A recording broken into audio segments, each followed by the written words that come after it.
بسم الله الرحمن الرحيم. السلام عليكم ورحمة الله وبركاته.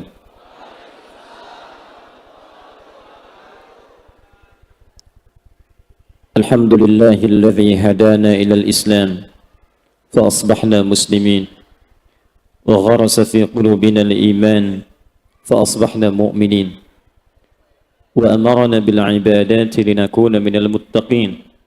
فسبحان الذي خلقنا أحسن تقويم، نحمده حمدا شاكرين حمدا ناعمين كما علمنا أن نحمده. نصلي ونسلم على أفضل الأنبياء والمرسلين سيدنا محمد وعلى آله وصحبه وذرياته وأمته إلى يوم الدين. أما بعد، فيا عباد الله، أوصي نفسي وإياكم بتقوى الله فقد فاز المتقون، فلا تموتن إلا وأنتم مسلمون. وقال تعالى: يا أيها الذين آمنوا اتقوا الله حق تقاته ولا تموتن إلا وأنتم مسلمون. Saudara-saudariku, alhamdulillah kita mengawali pertemuan kita di malam hari ini dengan bersyukur kepada Allah Subhanahu wa taala. Kita masih diberikan kesempatan untuk hidup dan insyaallah beramal soleh di hadapan Allah Subhanahu wa taala. Semoga seluruh aktivitas kita sampai dengan malam hari ini dinilai oleh Allah sebagai bagian dari ibadah kita dan diikhlaskan hanya kepada Allah Subhanahu wa taala. Kita awali dengan bermohon kepada Allah, semoga teman-teman, saudara-saudari atau bahkan kerabat kita yang belum berikrar syahadat sampai dengan malam hari ini, semoga dilembutkan hatinya oleh Allah untuk bersyahadat, berislam sebelum ia wafat menghadap kepada Allah. Semoga di malam hari ini para pelaku maksiat disadarkan oleh Allah, dilembutkan jiwanya untuk bertobat sebelum ia wafat, dan mudah-mudahan wafat dalam keadaan kita semua husnul khatimah. Manusia karakteristiknya dicipta oleh Allah dengan pola hidup yang tak mampu dijalani dengan sendirian. Jadi tidak ada satupun manusia bisa hidup sendiri. Tidak ada manusia jomblo.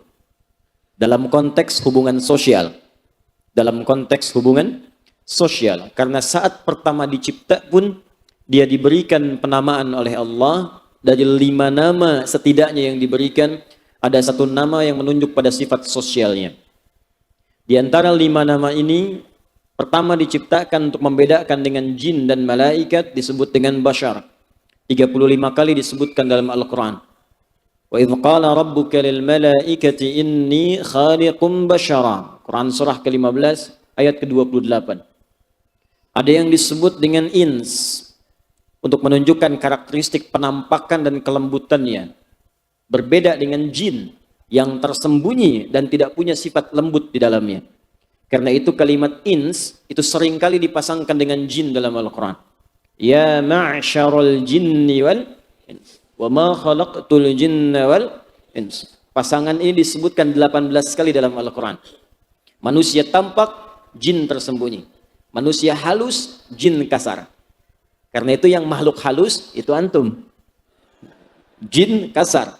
Karena itu tidak pernah ada orang kemasukan jin jadi lembut. Ya. 3, insan. Insan disebutkan setidaknya 65 kali dalam Al-Quran, bahkan menjadi surah, nama surah ke-76 Al-Insan.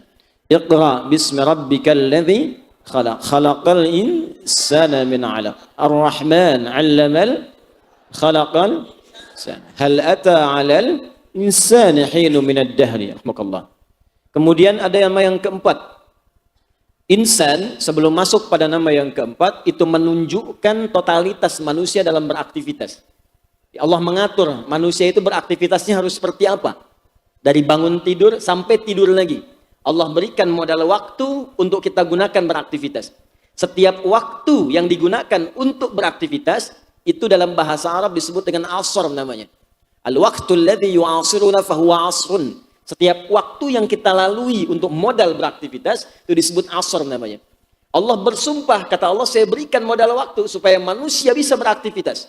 Maka disebutkan dengan wawul qasam. Wawu menunjuk pada sumpah. Turun surah ke-103. Wal asr. Dan demi waktu yang aku berikan modalnya pada manusia untuk beraktivitas. Nah, ketika Allah menunjuk bagaimana cara beraktivitasnya, maka disandingkan kalimat insan di dalamnya. Cuman sayang, jangan gunakan modal waktu ini pada sesuatu yang dilarang. Kalau Anda gunakan atau keluar dari ketentuan ini, Anda rugi. Maka disebutkan isyaratnya oleh Allah dengan menggunakan kalimat insan. Perhatikan begitu sempurnanya pilihan kata dalam Al-Quran. Allah tidak menyebutkan innal bashar, innal ins, tapi innal insana lafi khusr. Jadi cara menerjemahkannya begini. Sungguh setiap manusia yang diberi kesempatan waktu untuk beraktivitas itu berpotensi mengalami kerugian. Kecuali orang yang menggunakan waktunya dengan baik, ya illal ladzina amanu wa amilus shalihat. Dia mengisi waktunya dengan iman, yang iman itu akan mendorong dirinya untuk beramal soleh. Jadi kalau orang sudah beriman, pasti waktunya akan manfaat. Karena waktu selalu digunakan dengan imannya itu pada yang baik-baik. Jadi kalau Anda mengaku beriman tapi tidak menggunakan waktu dengan baik, maka dipertanyakan, sekuat apa iman dalam diri kita sehingga tak mampu mendorong kita untuk berbuat baik. Karena itu sering saya katakan, silahkan Anda cek dan bandingkan dengan bacaan manapun. Hanya di dalam Islam, yang petunjuk beraktivitas sudah diatur dengan sempurna dari bangun tidur sampai dengan tidur lagi. Silahkan Anda cek, bangun tidur itu, kita sudah ada bimbingannya sejak bangun dari tidur. Bagaimana caranya bangun, apa doa yang dibaca, bagaimana tahapan dari bangun tidur sampai ke toilet, sempurna semuanya. Dan langsung diajarkan contohnya oleh Nabi SAW. Dalam hal ini Imam Abu Daud di dalam sunannya, nomor hadis 1367 sampai 1369. An Ibni Abbas radhiyallahu ta'ala anhuma. Hadis diriwayatkan oleh Ibnu Abbas, Abdullah bin Abbas, semoga Allah meridhai pada beliau dan kedua orang tuanya. Beliau kemudian pernah menginap di rumah Sayyidah Maimunah. Kemudian menyaksikan bagaimana Nabi bangun di malam harinya. Dikisahkan pada kita. Bima ma'na kana Nabi sallallahu alaihi wasallam idza istayqadha min naumihi fajalasa. Kata beliau kalau Nabi sallallahu alaihi wasallam bangun dari tidurnya maka tak langsung beraktivitas. Beliau duduk dulu sejenak. Famasaha bi yadihi min athari naumih. Kemudian memilih tangan yang bersihnya. Karena di hadis lain nanti lihat-lihat tangan kalau kotor cuci dulu. Ya, karena tak tahu Anda kemana tangan itu kemudian berpetualang saat tidur. Jalan kemana, apa yang dipegang, apa yang diraba. Ya? Karena itu, lihat bagian terbersihnya, kemudian hilangkan bekas ngantuk di mata Anda itu. Baru setelah itu baca doa. Ditafsir nanti di Al-Bukhari nomor hadis 151, diriwayatkan hadisnya dari Mu'adz bin Jabal dan Jundub bin Junadah radhiyallahu ta'ala anhuma. Anin Nabi sallallahu alaihi wasallam. Ya, ketika beliau bangun tidur membaca doa, Alhamdulillahilladzi ahyana ba'dama amatana wa ilaihin nusyur. Thumma qara'a khawatim Ali Imran. Kemudian membaca 11 ayat terakhir surah Ali Imran. Dari Inna fi khalqis samawati wal ard ayat 190 sampai ayat 200. Thumma dhahaba ila shinnin mu'allaqah. Kemudian pergi ke tempat tertutup, fatawadda, kemudian berwudu. Kalau jinabat, mandi dulu, baru kemudian bergerak untuk menunaikan salat malamnya. Sampai aku berada di belakang Nabi. Nabi menarikku ke depannya sampai sejajar dengannya. Lalu kami sholat kemudian. Beliau membuka dengan 2, teruskan dengan 2, lantas kemudian selesai ditutup dengan 1 kali witir. Bayangkan, baru bangun sudah ada aturan. Bahkan mau tidur, sampai mau tidur, ada petunjuk lagi. Bagaimana cara tidurnya? Miring ke sebelah mana, kanan atau kiri kah? Di mana diletakkan telapak tangannya? Apa doa yang dibacanya? Sempurna. Demi Allah saya katakan, kalau agama ini, Islam ini rekayasa manusia, mustahil bisa mengatur aktivitas manusia dari bangun tidur sampai tidur lagi sampai sempurna. Urusan masuk masjid diatur. Coba lihat, jangan-jangan selama ini ke masjid kita nggak baca aturannya. Karena itu jarang keberkahan masjid kita dapatkan dalam kehidupan. Orang-orang masuk masjid ikuti aturan berkah. Datang gelisah, pulang tenang. Datang sulit rezeki, pulang-pulang jadi lapang. Datang lapar, pulang kenyang. Datang punya persoalan, pulang punya solusi. Dan apa yang mereka kejar ketika kali punya persoalan? Masjid. Datang. Apa aturannya? Dari mulai datang, kaki mana yang dilangkahkan. Doa apa yang dibaca. Amalan apa pertama datang yang dikerjakan. Dari tahiyatul masjidnya, sampai i'tikafnya, sampai doanya. Ada aturan. Bahkan masuk dengan keluar, kaki beda. Doa tak sama. Antum dari masjid pamit izin ke toilet, kakinya juga diatur. Masuk toilet dengan masjid beda, doanya tak sama. Doa masuk toilet, keluar toilet beda juga.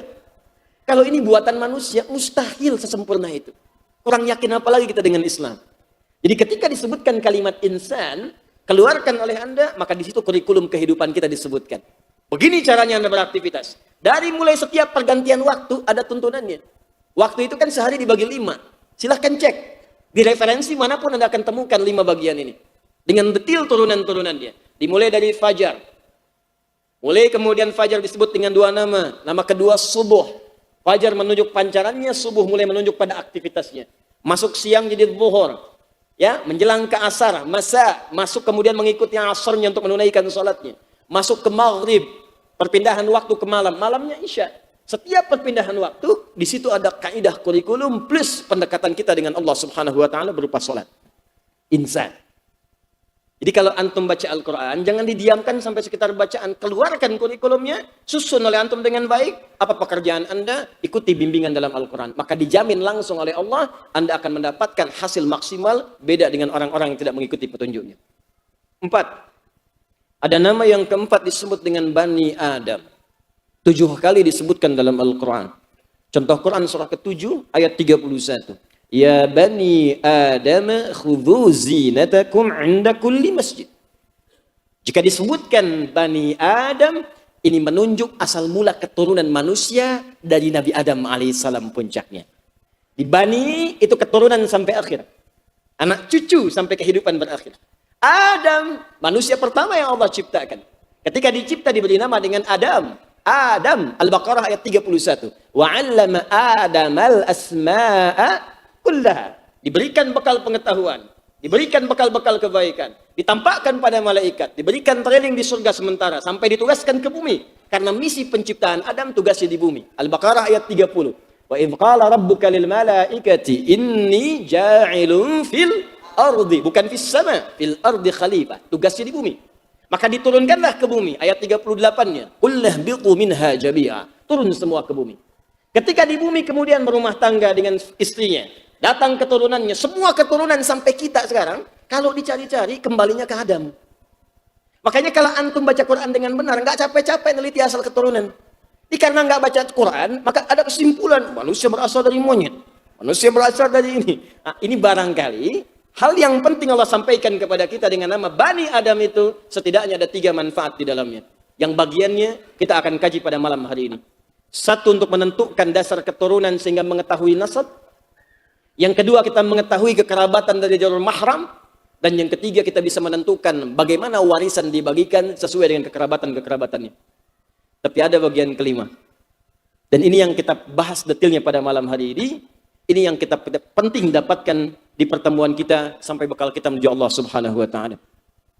Nama kelima tidak disebutkan dalam Al-Quran kecuali menunjuk sifat sosial kita yang tak mampu hidup sendirian. Yang dengan itu otomatis tertuntut kita untuk mencari teman dalam kehidupan. Maka nama itu disebut dengan An-Nas 241 kali disebutkan dalam Al-Quran. Saking pentingnya, bahkan surah terakhir diberi nama dengan namanya An-Nas. Dan sekarang jadi surah paling favorit bagi banyak umat Islam. Qul a'udzu birabbin nas. Apa turunan dari An-Nas itu? Bagaimana Al-Quran mengarahkan kita kemudian untuk mencari teman dalam kehidupan? Di sini kita akan turunkan materi pada malam ini dengan tema karakteristik teman dalam naungan Al-Quran dan Sunnah Rasulullah SAW. Ini penting sekarang kita dapatkan karena mohon maaf, salah punya teman di kampus terjebak dalam pergaulan bebas. Salah punya teman di kantor terjebak dalam tindakan kriminal. Salah punya teman di rumah tangga bisa menghilangkan nilai ibadah. Dan salah punya teman dalam ibadah bisa terjauh kita dari sifat pertemuan dengan Rasulullah SAW dan gagal dalam mencapai ridha Allah Subhanahu wa taala. Kita mulai dengan Al-Quran surah ke-49 ayat ke-13. Mohon izin kita akan selalu banyak bersama Al-Quran dan hadis-hadis Nabi SAW. Quran surah ke-49 Al-Hujurat ayat 13. Ya ayyuhan nasu inna khalaqnakum min dzakarin wa untha wa ja'alnakum syu'uban wa qabail lita'arafu. Ada ayatnya? Inna akramakum indallahi atqakum. Baik, yuk kita ngaji dengan fokus ya. Lihat baik-baik, saya tuliskan setiap hurufnya supaya kita mengerti kandungannya. Ini kelihatan sederhana, tapi nanti kita akan lihat bagaimana pemetaan hidupnya. Ya ayyuhan nasu, hai semua manusia. Dibuka dengan huruf ya, huruf nida. Disebutkan setidaknya 361 kali dalam Al-Quran. Perhatikan sini, saya malam ini akan banyak fokus pada bahasan, karena kita sudah agak lama tidak bertemu. Ya. Maaf, sebelah sana kelihatan? Bagus. Belum saya tulis sudah kelihatan, hebat. 4 bulan tidak ketemu, imannya kuat sekali. Ya, ayyuhan, bisa, annas. 1, 2, 3. Ini dipisah lagi. 1, 2. Ya,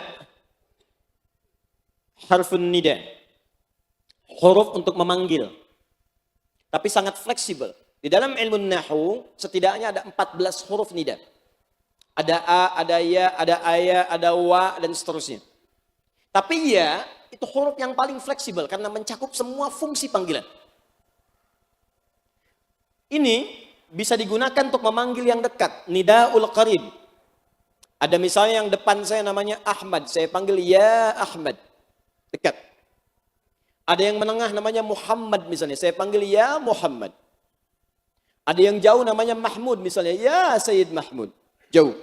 Jadi mau kita panggil yang dekat, panggil yang menengah, panggil yang jauh. Bahkan boleh digunakan untuk meminta tolong. Anda ada kesulitan tertentu, Anda panggil misalnya dalam bahasa Arab, ya Sayyidi, ya akhi, wahai temanku Sa'id nih tolong saya. Anda kalau susah sedang umrah, sedang haji, pengen dibantu oleh orang tertentu karena kesulitan, panggil aja. Ya, oh, nengok semua. Kalau laki-laki panggil Ahmad, Hamid, Hamuda, Mahmud, Muhammad, nengok semua. Karena itu panggilan kebaikan umum sifatnya. Tapi jangan jadi mainan. Ya, ketika Allah membuka dengan kalimat ini, seakan-akan Allah memberikan panggilan tanpa batas. Ya, hei semua manusia, tanpa kecuali. Baik yang merasa dekat, merasa menengah, atau jauh saat ini. Saya panggil semua tanpa kecuali. Ingat baik-baik, kalau ada dibuka dengan huruf ya, apalagi bersambung dengan semua manusia tanpa kecuali, maka hukumnya berubah menjadi universal. Artinya di sini tidak berlaku, teman-teman sekalian, hukum keimanan, hukum akidah. Karena sifatnya umum. Berlaku untuk orang Islam, berlaku untuk non-muslim. Karena terkait dengan hukum umum keduniaan. Nanti kalau Allah tarik dalam nuansa yang spesifik untuk orang Islam saja misalnya, atau Islam bergaul dengan yang lainnya, maka nanti kalimatnya dirubah dari nas menjadi amanu. Ya ayyuhalladzina amanu. Rumus dasarnya demikian. Nah, maka fokus baik-baik. Ketika Allah membuka kalimat ini tentang hubungan dalam sosial, mencari teman, nanti kita akan lihat di ujungnya bagaimana kaitan ayat ini dengan pencarian teman yang baik. Di berteman itu hukum sosial. Seakan-akan Quran ini katakan begini, hei semua manusia, tanpa kecuali. Alhamdulillah ada yang sudah beriman, mungkin ada juga yang belum beriman. Saya akan berikan hukum kepada kalian yang sifatnya universal. Jelas? Dari mana taunya universal? Disambungkan dengan kalimat nas. Hei semua manusia, tanpa kecuali. Engkau tak bisa hidup sendirian. Engkau butuh orang lain. Engkau butuh untuk bercengkrama. Engkau butuh untuk bersosialisasi. Saking pentingnya sifat sosial ini, maka sebelum muncul kalimat nas, dimunculkan kata ayyuha. Disebutkan 150 kali dalam Al-Quran. Dibagi dua bagian. Ayyun, ayyun, dan ha. Ayyunnya munada, menunjuk pada taukid untuk menguatkan. Haknya tanbih untuk mengingatkan. Jadi kalau Anda terjemahkan, begini cara menerjemahkannya. Hei semua manusia tanpa kecuali. Dengan semua sifat sosialnya. Aku ingatkan pada kalian semua. Dan aku pesankan dengan kuat. Ayun, aku ingatkan pada kalian semua. Apa yang Allah ingin sampaikan pada kita? Ingat, kalau ada ya diselingi dengan ayyuha, maka pesannya begitu kuat, jangan sampai kita menyepelekan apa yang akan Allah sampaikan. Inna khalaqnakum min dzakarin wa unta. Saking pentingnya pesan ini, bukan sekedar dimasuki ayyuha, tapi kalimat setelah nas menggunakan inna. Bacaannya panjang, 2 harakat. Inna, gini. Jadi ada inna yang pendek, inna. Wal 'ashr. Innal insana lafi khusr. Innanya pendek. Inna gini. Ada yang panjang. Inna. Kalau Anda temukan yang seperti ini, inna ini terdiri dari dua bagian. Satu, inna yang pendek begini. Yang kedua, na singkatan dari nahnu. Fokus. Inna, ngaji ilmu nahwu dulu. Harfu tauqidin wa nasbin tansibul isma wa tarfa'ul khabara mabniyun 'ala al-fathi la mahalla lahu min al-i'rabi. Paham? Tidak. Inna huruf nasab dan taukid. Nasab, kalau dalam ilmu nahwu, nasab itu setelahnya harakat fathah. Tapi kalau di ilmu lughah, nasab itu menancapkan sesuatu dengan kuat, saking kuat dia tidak goyah.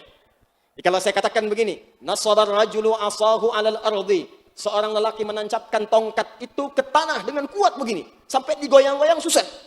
Itu nasabah. Taukid menguatkan sampai hukumnya terasa kuat, pasti.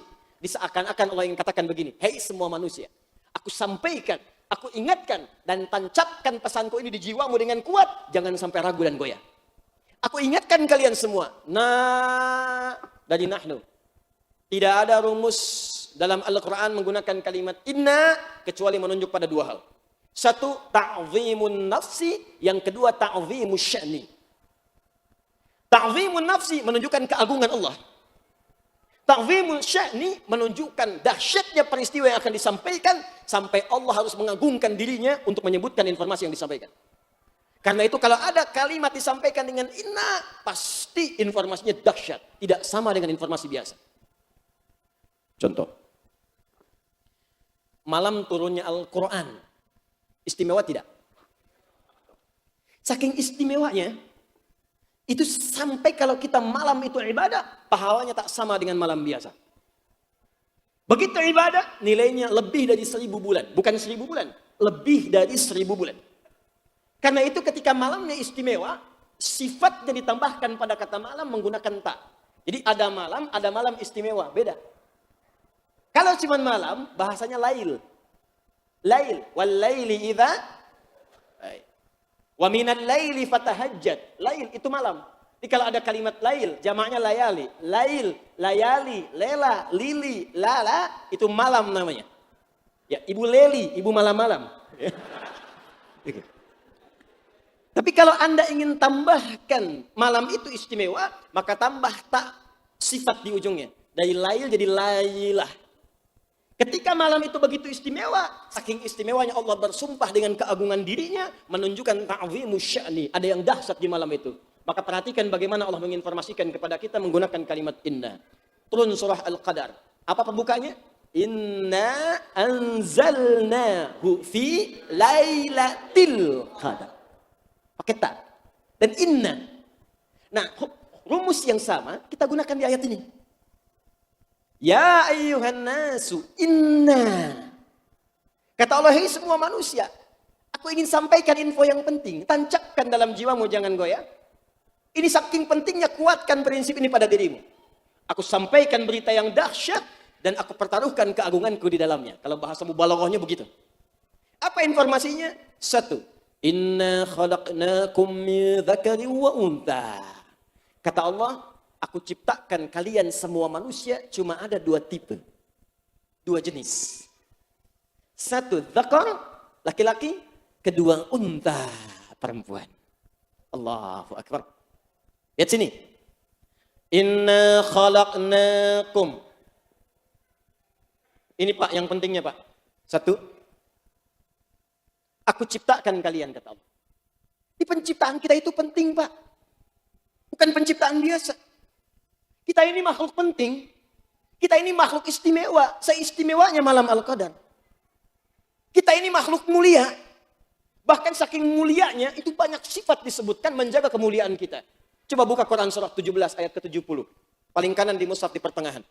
Walaqad karramna bani Adam. Kata Allah, semua anak cucu Adam yang manusia itu, yang aku ciptakan yang istimewa itu, karramna, kami muliakan semuanya. Wa hamalnahum fil barri wal bahr. Dan kami angkat, ada yang beraktivitas di daratan, ada yang beraktivitas di lautan. Kami berikan kesempatan beraktivitas. Dan yang paling hebat, kami lebihkan kemuliaannya dari semua makhluk yang pernah kami ciptakan sebelumnya.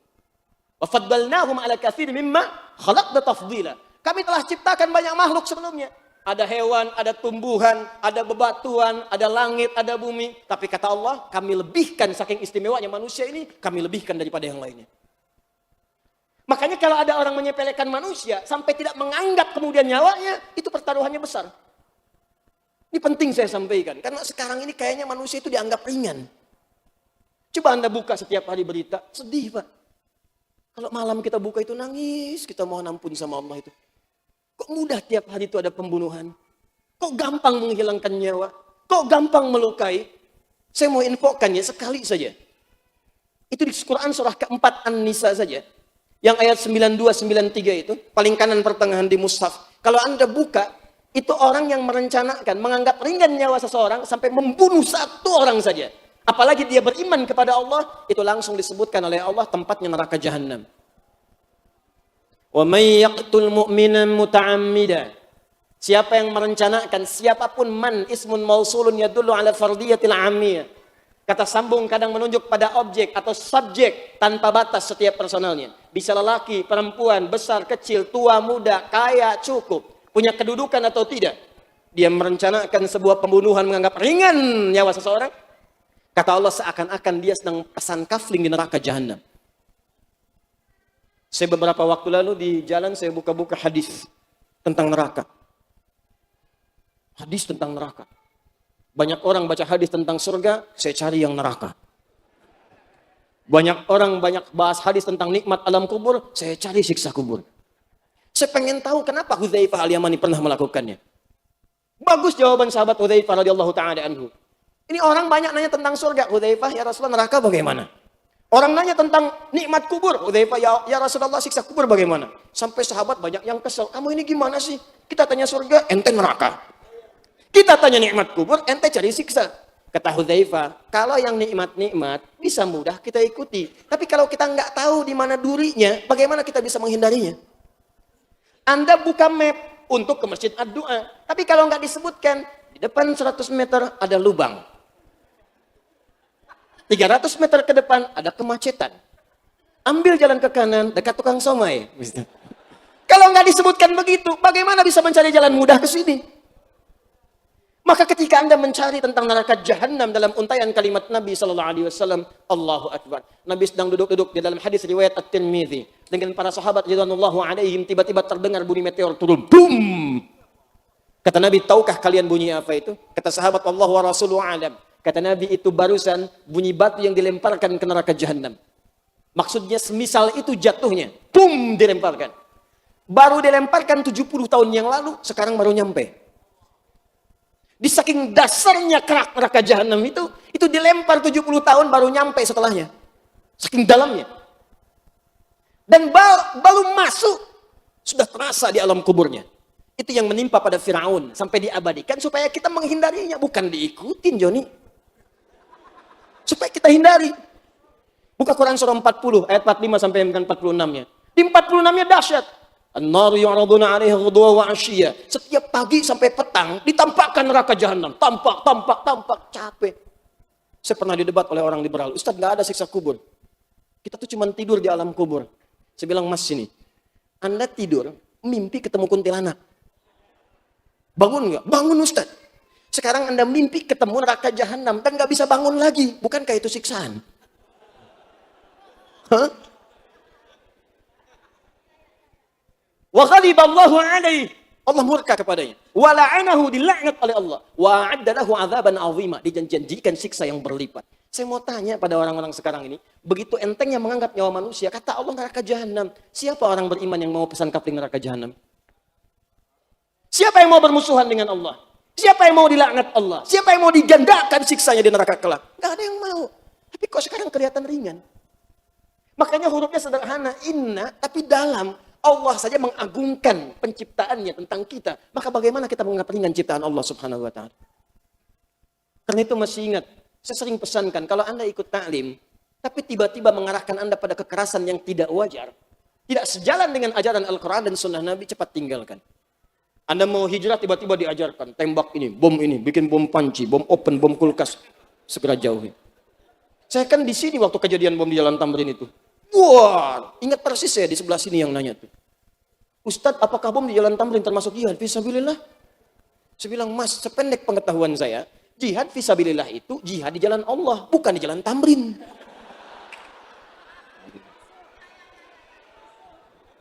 Jelas ya? Nah, jadi ini jangan dianggap ringan. Tapi kita mesti sadar, karena kita makhluk istimewa, maka Allah menjaga tata aktivitas kita. Ini mata istimewa, Pak, spesial. Anda mau bikin seperti ini, nggak akan bisa.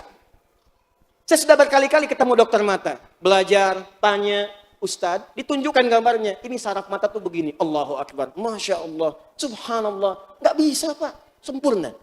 Makanya saking istimewanya, Allah minta dijaga. Jangan gunakan mata pada yang tidak baik. Turun Quran surah ke-24 ayat 30 untuk laki-laki. 31 untuk perempuan. Qulil mu'minina yaghuddu min absarihim. Katakan pada pria yang telah merasa punya iman, matanya jaga, jangan lihat yang tidak baik. Karena mulia. Masuk ke lisan. Muncul larangan-larangan yang tidak baik, jauhi. Larangan tidak baik, tinggalkan. Ya ayyuhalladzina amanu la yaskhar qaumin qaum, la ayyuhalladzina amanu la yaghtab ba'dukum ba'dha, man kana yu'minu billahi wal yawmil akhir falyakul khairan aw liyasmut. Siapa yang merasa beriman pada Allah dan hari akhir, kata Nabi, katakan yang baik-baik, tak mampu diam. Sampai ke ujung kaki.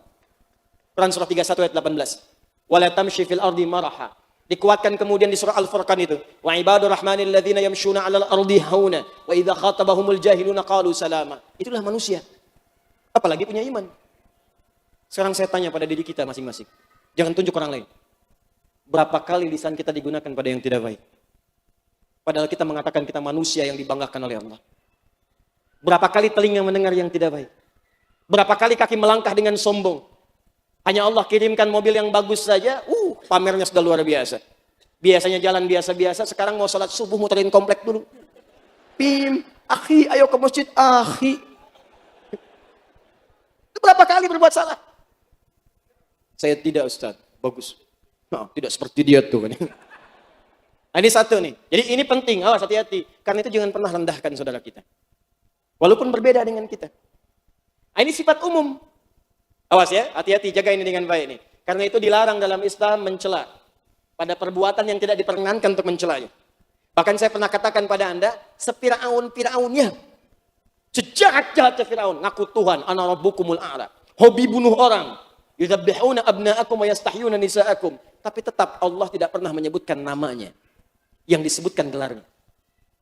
Kenapa? Karena boleh jadi ada nama yang sama, tapi tidak melakukan perbuatan yang serupa. Dan Allah mengajarkan yang salah itu bukan namanya, yang salah perbuatannya. Anda ini ingin merubah perbuatan atau mengunjingkan orangnya. Tinggi adab dalam Islam.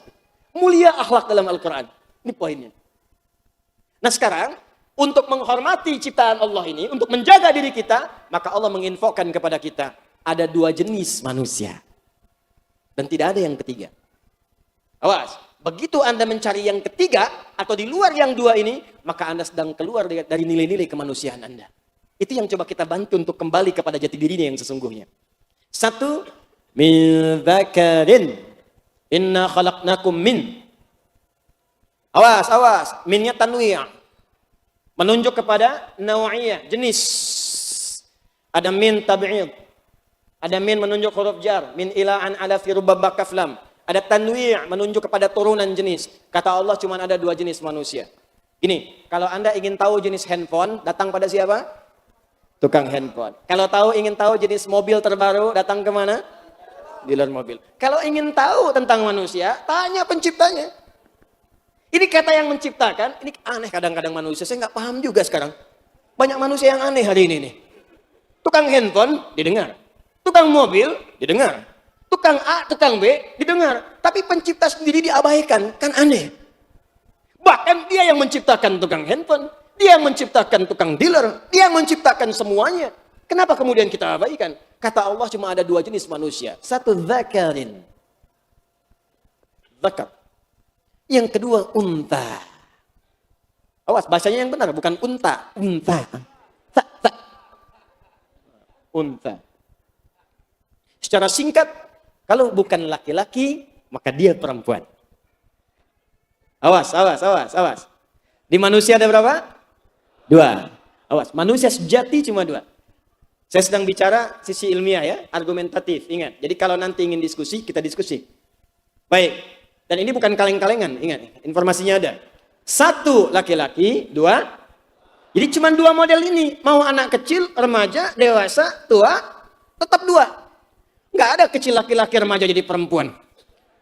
Begitu dewasa laki-laki lagi, kakek-kakek perempuan lagi. Tidak, sifatnya abadi. Kalau dia lahir laki-laki, laki-laki. Kalau dia lahir perempuan, jadi perempuan. Cuma dua jenis ini. Maka tidak ada laki-laki yang ke perempuan-perempuanan. Dan tidak ada perempuan yang terlampau kemudian sejati menjadi laki-laki.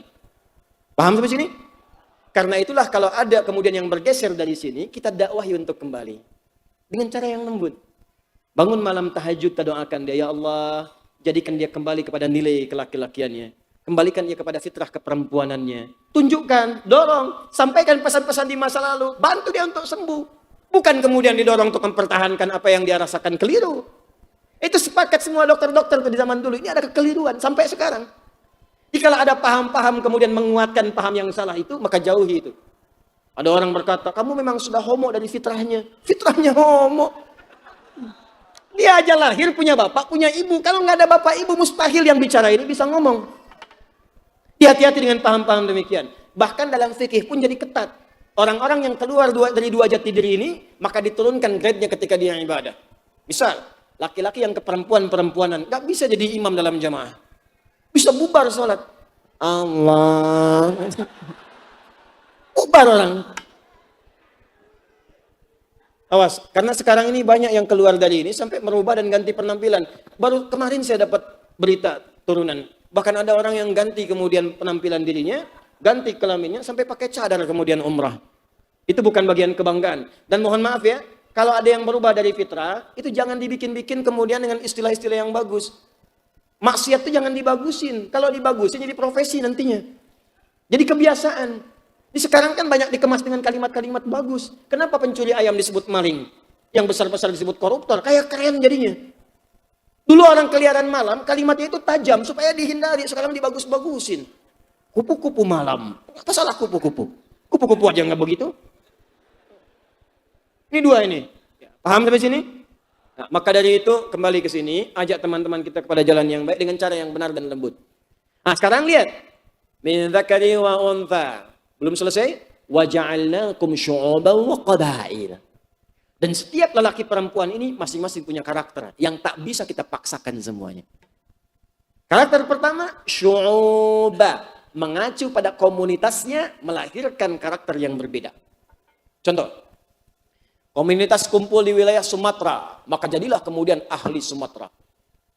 Komunitas kumpul di Jawa, maka bagian muncul Jawa. Kumpul di Lampung, maka jadi ahli Lampung. Sampai ke Papua, ini baru Indonesia. Maka komunitas yang ada di Sumatera boleh jadi punya karakter yang tak sama kemudian dengan Jawa. Yang tak sama dengan yang di Lampung. Tak sama sampai ke Papua, semua ada keragaman. Bahkan satu tempat pun, satu pulau, itu kata Al-Quran, sukunya bisa beda. Wa qabail, jamak dari kata qabilah. Silakan cek. Sumatera saja di Medan ada berapa marga di sana? Di Jawa ada berapa? Di Lampung mungkin akan ditemukan. Ini kalau Allah yang sampaikan, pasti terjadi. Pasti benar.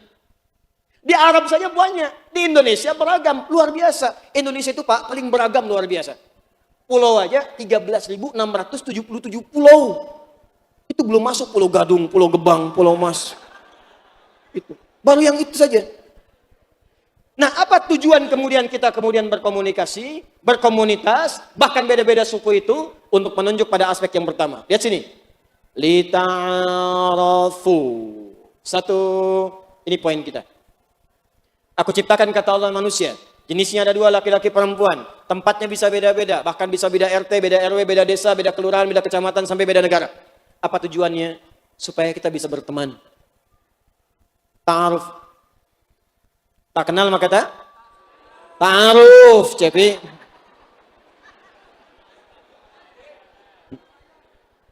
Tidak selalu tak kenal itu mesti sayang. Anda kenal dengan istri tetangga, apakah langsung sayang? Kan tidak. Tak kenal maka tak? Ta'aruf. Ini rumus pertama. Maka kita berteman. Karena sifatnya nas, maka teman secara umum itu tak dibatasi. Awas, ini teman umum ya. Bukan teman dekat, bukan sahabat, bukan teman kepercayaan. Yang di Quran disebut wali atau aulia. Beda. Teman sifatnya umum. Jadi Islam itu jangan diajarin toleransi, sudah khatam.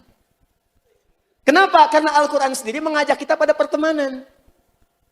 Diawas, jangan pilih-pilih kalau sedang berteman, Anda bertetangga masuk komplek. Mungkin tetangga Anda ada yang Nasrani, yang Kristen. Mungkin ada yang Hindu, ada yang Buddha, ada ragamnya yang tak sama. Kata Quran, walaupun Anda berbeda keyakinan, tapi sama-sama manusia, jangan dihambat untuk membina hubungan muamalah dalam hukum universal keduniaan. Khatam kita. Bahkan Nabi punya turunan-turunan ajaran. Kata Nabi, indahnya dalam ajaran Islam, jangan bedakan ketika Anda akan berbagi dengan tetangga, sekalipun beda keyakinan di dalamnya. Pernah dengar hadis ini? Jika Anda masak makanan, kemudian baunya sampai ke rumah tetangga, tercium baunya, maka bagilah ia dari makanan itu, walaupun hafal. Walaupun hanya kuahnya. Tapi jangan baca terjemahan ya. Awas, Anda masak opor ayam, opornya Anda makan, kuahnya Anda bagi. Kok saya cuma diberi kuahnya, Pak? Maaf ya, Bu. Memang pengennya sih sama opornya. Cuman hadis Nabi. Yang salah tuh, Nabi yang Anda salahkan, Anda yang nggak paham. Maksudnya di situ ada dua kemungkinan. Yang pertama memang Anda cuma punya bumbu kuah saja, maka bagi. Yang kedua mungkin tempe yang dimasak, bumbunya bumbu opor. Sekarang banyak kejadian demikian. Supaya tetangga nggak salah paham, memang yang dimasak tempe, cuman bumbunya opor, bagi. Tapi pertanyaan saya, apakah Nabi pernah mengatakan kalau tetangga Anda Muslim saja? Tidak. Tidak, teman-teman. Anda punya tetangga mungkin Kristen. Anda punya tetangga mungkin juga Hindu, mungkin juga Buddha. Bahkan dalam ajaran universal, Allahu Akbar, jangan sakiti mereka. Jadikan bagian dari tetangga kita yang baik. Anda punya makanan, bagi. Sambangi, ketok pintu. Ya, pagi Pak, pagi. Ini ada sedikit rezeki, ada makanan mungkin bisa dibagi. Bapak baik sekali bisa berbagi. Bukan baik, tapi Allah yang memerintahkan saya untuk berbagi. Itu yang dikeluarkan. Al-Quran yang mengajarkan saya. Mungkin terus-terusan kalimat itu keluar. Al-Quran, Allah, Rasulullah. Itu jadi asbab hidayah dalam jiwanya. Mungkin besok-besok pintu rumah Anda diketuk sudah pakai salam. Tok-tok, Assalamualaikum. Assalamualaikum. Dibuka, Waalaikumsalam. Ternyata tetangga Anda yang tadi. Ada yang bisa saya bantu? Iya Pak, cuma mau nanya. Apakah hari ini Allah sudah memerintahkan berbagi lagi? Apa? Jadi rumusan kehidupan kita itu Al-Quran sudah jelas. Makanya founding father negara kita itu saat merumuskan dalam undang-undang dasarnya, merumuskan dalam tautan Pancasilanya, poin-poin ini hadir, khatam kita. Bhinneka Tunggal Ika itu sudah jelas, sudah paham kita. Al-Quran mengajarkan, tinggal dipraktekkan. Nabi tinggal tetangga ketika di Madinah, Yahudi ada, Nasrani ada, biasa-biasa saja secara umum dalam pergaulan. Ya kadang pertukar dalam niaga, kadang beli ini, kadang bergadai kepada Yahudi, itu biasa.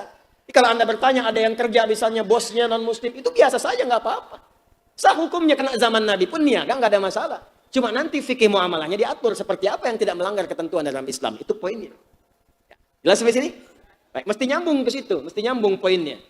Nah sekarang, ini bagian kedua yang paling pentingnya teman-teman sekalian.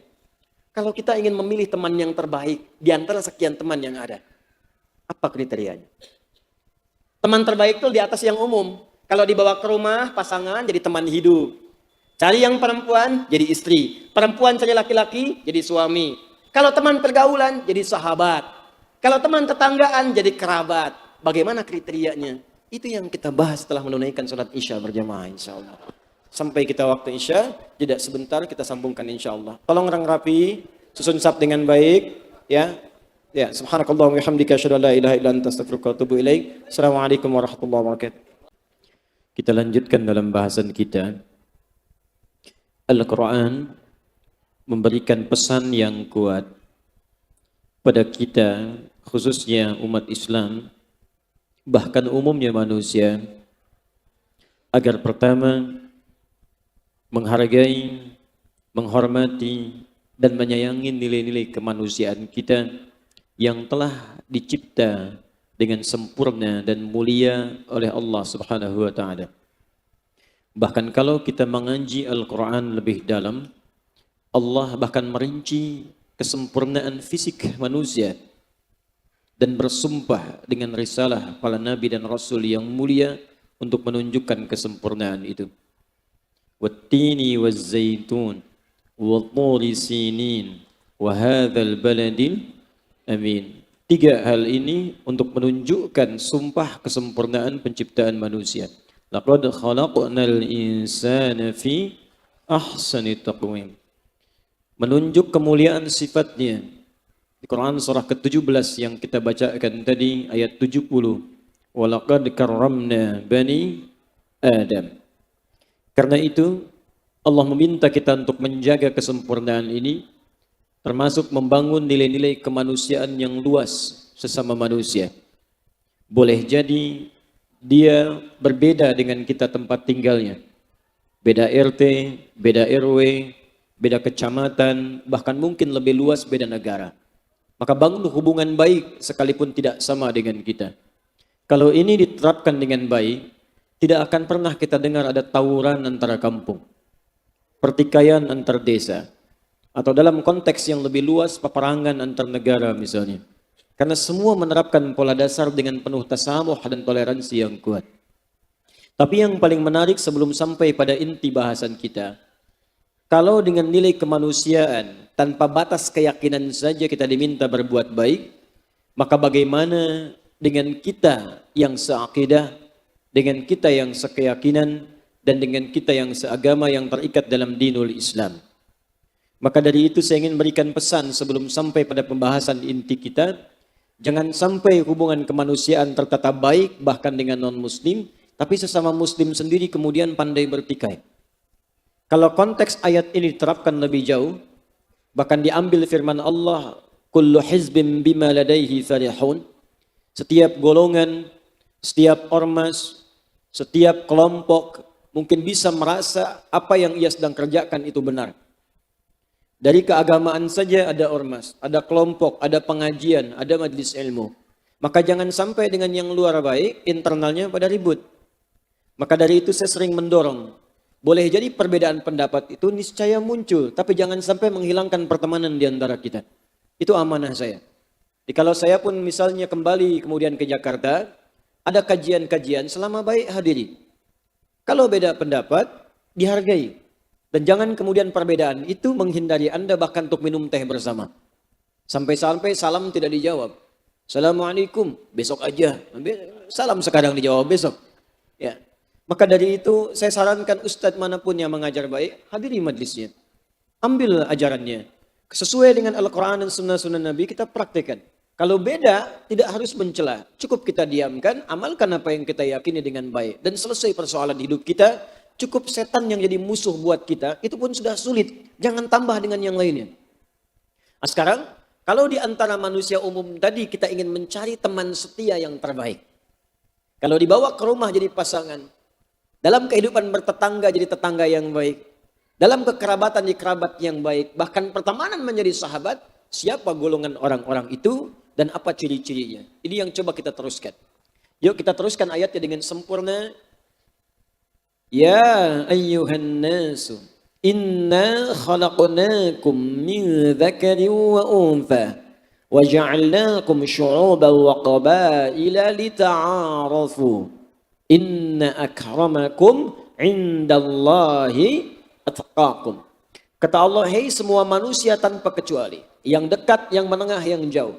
Aku ingatkan, tancapkan ini dalam jiwamu, jangan sampai engkau goyah. Yakinkan pada dirimu. Aku ciptakan dengan sempurna, penciptaan dengan begitu istimewa dan dahsyat. Manusia terdiri dari laki-laki dan perempuan. Mungkin beda tempat tinggal, beda suku, beda keadaan, tapi jadikan perbedaan itu untuk saling mengenal satu dengan yang lainnya. Arafa, tahu. Arafa, saling tahu. Ta'arafa, ta'nya menunjuk pada usaha. Berusaha untuk saling mengenal. Kalau Anda tinggal di satu tempat bertetangga, usahakan kenali siapa tetangga Anda. Kalau Anda masuk di kantor bekerja di pegawai baru, usahakan mengenal siapa teman Anda. Siapa yang ada di kantor itu. Apalagi ketika Anda muncul dalam suasana ibadah seperti di masjid. Makanya disebut dengan jamaah. Dari kata al-jam'u, sifatnya tambah tak disebut dengan jum'ah. Tiap pekan kita hadir.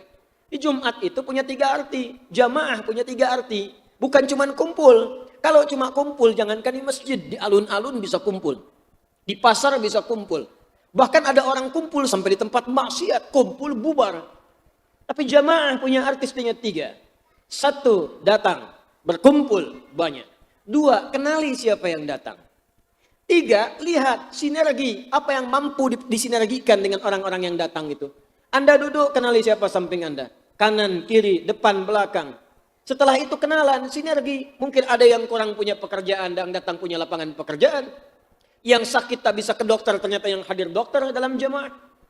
Ada dosen ketemu dengan mahasiswa, ada bisa konsultasi. Kalau ini dipraktekkan, Allahu Akbar, dahsyat. Akan berbeda perasaan kita dalam kehidupan. Dan ini yang terjadi di masa Nabi. Dalam pencarian ini kata Allah, kalau Anda ingin cari siapa yang terbaik yang bisa Anda percaya. Jadi waliyun, awliyaun, teman akrab terbaik, tempat curhat, ngobrol, ngasih solusi. Maka cirinya kata Allah, inna akramakum. Di antara sekian banyak manusia itu ada satu yang akram. Ada karimun, ada akram, beda. Karim mulia, bagus, istimewa. Akram ismu tafdil, lebih mulia. Lebih bagus, lebih baik. Di antara sekian manusia yang aku ciptakan mulia itu, ada golongan yang lebih mulia dibanding mereka itu. Yang kalau berteman dengan Anda akan beruntung. Menatapnya, hati Anda bisa tenang. Mendengar nasihat-nasihatnya, hati Anda bisa lapang. Berjalan dengannya, tidak ada keraguan. Dan yang paling dahsyat, teman ini bahkan mengarahkan Anda untuk mendapatkan ridha Allah subhanahu wa ta'ala. Siapa orang ini? Inna akramakum indallahi. Di antara sekian banyak orang ini, maka yang paling mulia itu kata Allah, indallahi, di sisi Allah. Menurut Allah. Ini teman-teman di bawah kurang mulia, kita hapus dulu. Nih. Yang ini maksudnya bukan ini. Oh, silakan. Jazakallah khair. Semoga Allah muliakan Anda. Allahumma salli ala Muhammad. Jazakallah khair. Baik.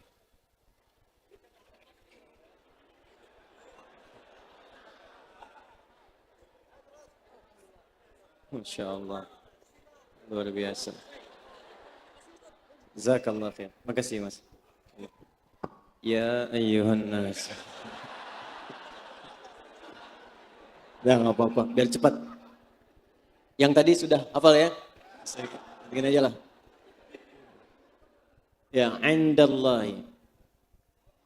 Jadi inna akramakum pakai inna tadi sudah saya jelaskan, jadi tidak perlu saya ulang kembali. Harfu tauqidin wa nasbin tansibul isma tarfal khabara mabniun 'ala al-fath la mahalla lahu min al-i'rab. Sudah saya jelaskan. Inna akramakum. Kalau ada teman umum, manusia umum, semua mulia. Sepanjang dia tidak keluar dari jalur kemuliaannya. Di antara mereka itu ada yang lebih baik. Ada yang lebih mulia. Perhatikan, siapa yang menyebut mulia itu? Indallah, menurut Allah. Allah yang menetapkan dia mulia. Awas, garis bawah ini. Kalau orang Lampung menyebut Anda orang baik, maka orang Jakarta belum tentu menilai Anda baik. Kalau orang Jakarta menyebut Anda baik, maka orang Medan belum tentu mengenal Anda baik. Se-Indonesia menyebut Anda baik, maka Malaysia belum tentu mengenal Anda. Se-Asia menyebut Anda baik, orang Afrika mimpi pun belum pernah lihat Anda. Tapi kalau Allah menyebut Anda baik, maka semuka langit dan bumi akan mengatakan Anda yang terbaik.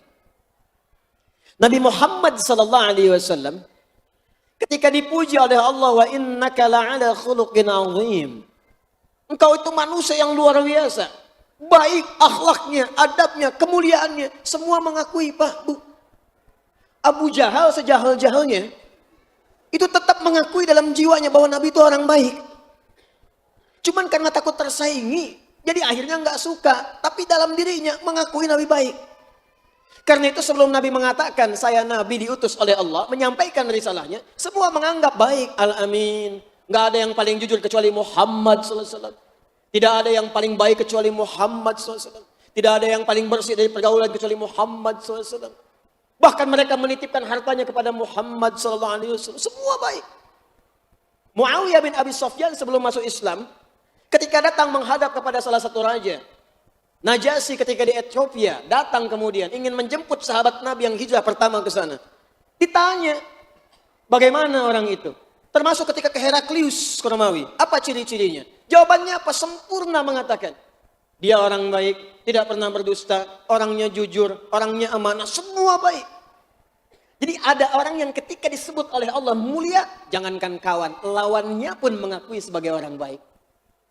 Hanya karena nafsunya mencegah dia untuk mengikuti kebaikannya, itu poinnya. Karena itu kalau Anda mendapatkan orang baik menurut Allah, demi Allah saya katakan, semuka langit dan bumi akan mengatakan dia yang terbaik. Itu poinnya. Nah, sekarang, lihat sini. Siapa orang baik menurut Allah ini? Inna akramakum indallahi atqakum. Atqakum. Allahu Akbar. Orang yang paling takwa di antara manusia itu. Di ukuran kebaikan dari Allah itu bukan terletak pada kekayaan, Pak. Kalau ukurannya pada kekayaan, saya yakin demi Allah, Qarun orang paling mulia di muka bumi. Cuman karena letaknya bukan pada kekayaan, maka Qarun tidak mulia. Tapi nestapa bahkan diungkap dalam Al-Quran.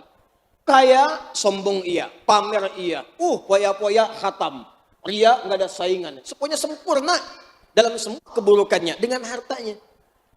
Kalau Anda buka Quran misalnya, surat Al-Qasas itu, surah ke-28 ayat 76, 77, 78-nya, jelas.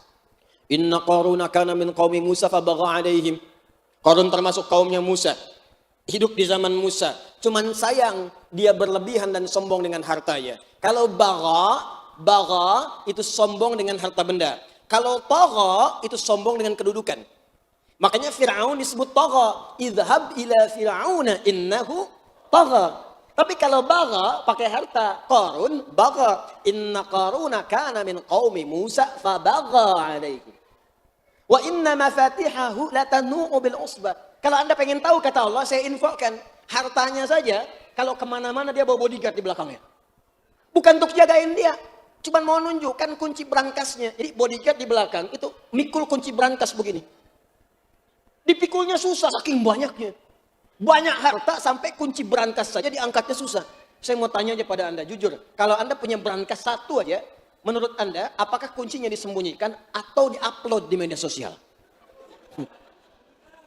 Kunci berangkas saya. Tulislah, cari masalah Anda. Besok habis. Qarun tidak. Anda mau nyuri. Orang ini aja susah ngangkat kuncinya, ente mau nyuri. Di Qarun itu sudah khatam dengan segala riya. Qarun sudah khatam dengan ingin kelihatan oleh orang lain. Pamer, lengkap semua. Tapi apa yang terjadi? Hancur. Fakhasafna. Kami jadikan likuifasi. Ditelan Qarunnya plus harta-hartanya. Terus Anda orang sekarang, yang gak sekaya Qarun pengen ikutan sombong. Telat. Jadi kalau ada orang cuma manasin Ferrari, bolak-balik, bilang, Mas telat. Kalau sombong, tidak nggak ada masalah. Silahkan kaya sekaya-kayanya. Gunakan kekayaan itu untuk ibadah, itu versinya. Wabtaghi fima ataqallahu daral akhirah. Jadi orang dulu itu nyari kaya itu buat bisa ibadah. Anda gimana bisa zakat kalau nggak ada uangnya? Gimana bisa infak kalau nggak ada hartanya? Divisinya itu kalau kaya itu gampang, Pak. Yang susah itu bagaimana memanage kekayaan supaya Allah ridha. Nggak apa-apa kaya, beli Ferrari, pakai subuhan ke masjid doa. Yang satu bawa Lamborghini, Masya Allah. Yang satu bawa Lamborghini itu, angkot. Tidak ada masalah. Jadi ukurannya bukan harta, ukuran bukan kedudukan. Jadi kalau Anda punya teman hartanya banyak, belum tentu baik kalau dia tidak punya ukuran dari Allah Subhanahu Wa Taala. Jangan merasa bangga dulu kalau punya teman orang kaya. Jangan merasa bangga dulu kalau punya teman punya kedudukan hebat. Belum tentu kalau Allah tidak meridhoi sifatnya, belum tentu akan memberikan kebaikan pada jalan hidup Anda. Tuh, sampai motor kencang.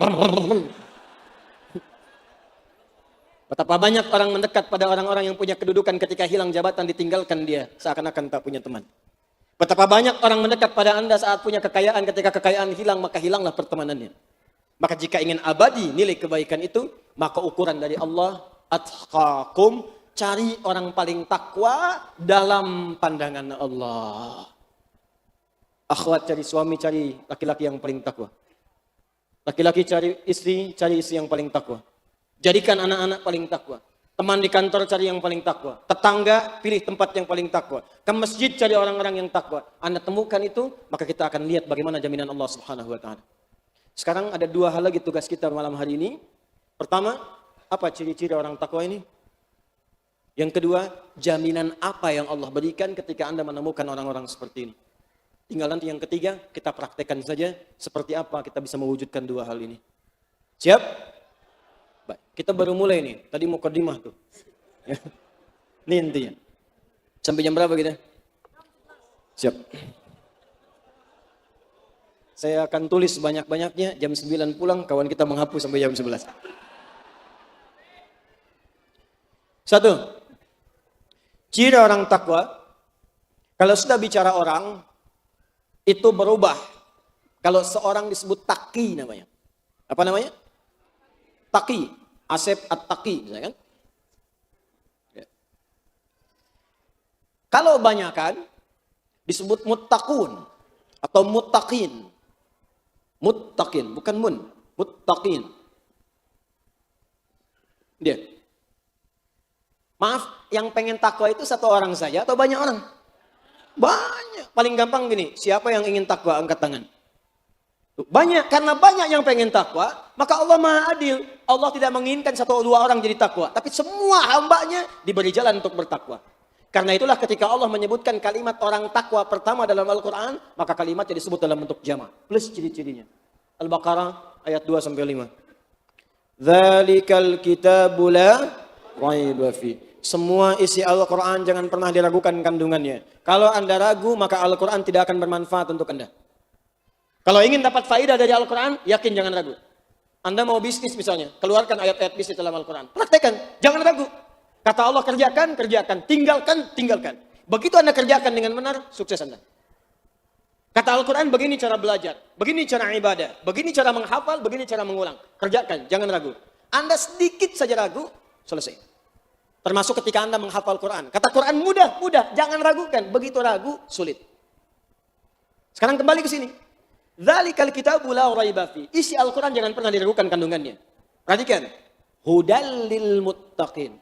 Maka semua isinya akan memberi petunjuk pada orang-orang yang bertakwa. Pakai alif lam, lita'rif. Alif lamnya menunjuk pada orang-orang spesial. Seakan-akan Allah ingin mengatakan begini, orang takwa ini orang-orang spesial. Beda dengan orang biasa. Nah ketika kita bertanya, ya Allah siapa orang-orang ini? Apa cirinya? Maka diturunkanlah kemudian ciri-ciri plus amalan dia. Yang mendorong kita untuk masuk ke dalam kategorinya. Satu. Alladzina yu'minuna bil ghaib wa yuqimunas shalah. Perhatikan, Allah tidak mengatakan alladzina amanu tapi yu'minun. Orang takwa ciri pertama adalah alladzina, disebutkan 1080 kali dalam Al-Quran. Menunjuk pada semua kalangan tanpa batas. Ismun mausulun yadullu ala jam'il jam'iyah. Huruf sambung menunjuk pada makna jama' tanpa batas. Laki-laki, perempuan, besar, kecil, tua, muda, berkelompok semua tanpa batasan. Artinya, semua hamba berpeluang jadi orang takwa. Termasuk ahli maksiat. Anda jangan vonis diri Anda. Saya sering katakan begini, Allah lebih mencintai pelaku maksiat yang tobat dibandingkan orang soleh yang tidak pernah merasa salah. Kita itu manusia, nggak ada yang sempurna. Pasti pernah berbuat salah. Makanya ditunjukkan pada kisah Nabi Adam. Ketika berbuat salah dikirimkan kalimat tobat. Fatalaqa Adamu min Rabbi kalimatin fataba alaih. Al-Baqarah 37. Dikirimkan kalimat tobat untuk menegaskan kita ini manusia. Mungkin salah karena ada nafsu dalam diri kita. Maka turun bimbingan Quran surah 7 ayat 23. Rabbana zalamna wa illam taghfir wa tarhamna lanakunanna minal. Enggak ada yang sempurna. Fala tuzakku anfusakum. Jangan menganggap diri suci, kita ada nafsu dalam diri kita. Wa ma ubarri'u nafsi innan nafsa la'ammaratun bisu. Mungkin salah. Yang sempurna cuma malaikat, Pak. Yang enggak pernah salah cuma malaikat, Bu. Kalau ibu menginginkan suami yang sempurna, nikah sama malaikat sana. Tuh malaikat Israel masih belum ada tuh. Ya. Papa ini gimana sih? Gitu aja nggak bisa. Kemarin juga begitu. Mama, Papa bukan malaikat. Mama juga bukan setan kan? Setan gak kenal benar. Malaikat gak kenal salah. Kita manusia pasti pernah salah. Dan Allah kasih kesempatan. Ketika Anda kembali untuk berbuat baik, Anda bisa masuk dalam golongan orang takwa. Bahkan mungkin masuk surga tanpa hisab. Tidak cukup dengan amin. Kita ikutin dulu. Siapa sahabat Nabi yang dijamin surga tanpa hisab? Apakah pernah nggak salah selama hidupnya? Tidak. Umar sebelum berislam, berapa banyak kekurangannya. Tapi setelah masuk Islam, hasuna islamu, baik Islamnya, jadi hikmah kesalahan dulunya. Begitulah kalau orang-orang taubat dengan benar. Jadi bukan jadi gibah, jadi hikmah, berubah jadi hikmah. Bahkan jadi bahan dakwah. Tapi kalau nggak pernah taubat, jadi aib selama hidupnya, cacian ketika kembali kepada Allah Subhanahu wa taala. Wail kumpul, wail. Itu poinnya. Jadi ini spesial. Jadi kalau Allah sudah membuka setiap orang untuk jadi takwa, andanya tidak masuk, berarti bukan Allah yang salah. Anda yang nggak pengen. Allah sudah buka, Anda nggak ambil, bukan Allah yang salah. Masjid Ad-Du'a menyediakan snack untuk jamaah. Misal, sudah dibagikan, masing-masing dapat kuota, jatah 1. Udah dibagi, Anda nggak mau ngambil. Lapar, keluar dari masjid pingsan. Saya tanya, yang salah masjidnya atau orangnya? Orangnya, dari pihak masjid sudah ngasih, dia nggak ngambil. Jangan salahkan masjid. Jangan ngaji lagi di Ad-Du'a, bisa pingsan. Anda yang keliru. Jadi kalau Anda berbuat keliru, jangan salahkan Allahnya. Ya Allah, kenapa engkau perlakukan aku begini? Anda yang keliru. Masuk dalam bagian ini. Pertama, alladzina yu'minun. Ini alladzina yu'minun bil ghaib. Maaf, ghaib. Lihat sini. Pertama ada ya. Rumus cepat ya, rumus cepat. Setiap menemukan 4 huruf disingkat dengan Anita. Jangan lihat ke atas, lihat sini. Anita. 1 hamzah, 2 nun, 3 ya, 4 ta. Anita, hamzah, nun, ya, ta. Disingkat apa? Anita. Maka ini disebut fi'il mudhari'. Kalau dalam bahasa Inggris maknanya 3. Present, continuous, future. Ya. Sekarang terus berlangsung sampai kapanpun. Future. Ini cek di sini. Yu'minun dari kata amana. Awal katanya ada salah satu huruf dari 4 ini? Ada. Apa itu? Ya.